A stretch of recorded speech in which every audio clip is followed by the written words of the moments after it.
My name is Chris Schanck. I'm an artist and designer based in Detroit, Michigan.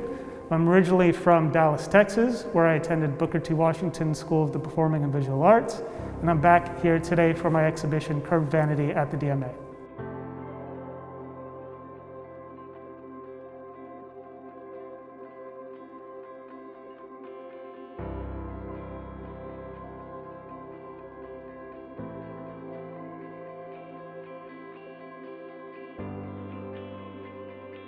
My first 2 years in college weren't as sophisticated as my last 2 years in high school, as far as the program. I mean, it was, they expected you to show up and work, and it was, it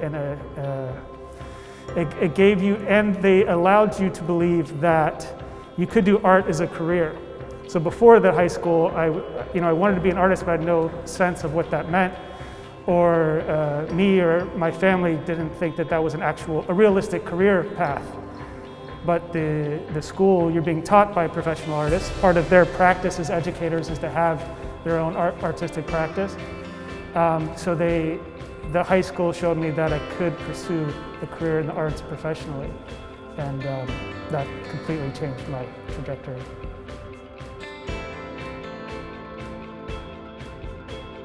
So when I first sketched the piece or envisioned the piece, it's a loose idea, it's a loose concept. But gathering the actual materials and working with those materials is a collaboration. And so the found objects allow me to bring the project into focus, and that feels very much like a collaboration.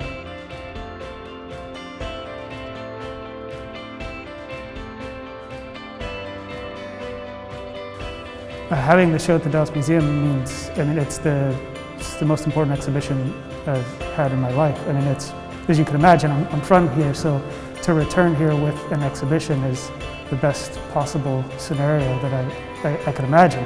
This is where I grew up. This museum is my first encounters with, deep encounters with art history and trying to reconcile what contemporary art was. This place is my foundation. So to return here with an exhibit is the highlight of my career so far.